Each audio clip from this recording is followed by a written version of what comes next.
నన్ను జైల్లో పెట్టారు ఏ కారణం లేకుండా.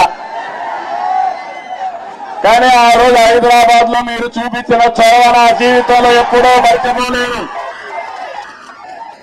ఇప్పుడు సెంటర్ లో గాని అదే మాదిరిగా గచ్చిబౌలిలో మీటింగ్ పెడితే రెచ్చిపోయిన ఉత్సాహంతో నాయకులు లేకపోయినా మేమే నాయకులని చెప్పి లక్షల మంది వచ్చారంటే అది నా జీవితంలో ఎప్పుడూ జైల్లో ఉండి చూసి నేను చేసిన పనికి నేను చేసిన అభివృద్ధి గుర్తుపెట్టుకుని నాకు సంఘీభావాన్ని తెలియజేశారంటే ఆ రోజే నేను అనుకున్నా నా జన్మ చరితార్థకమని.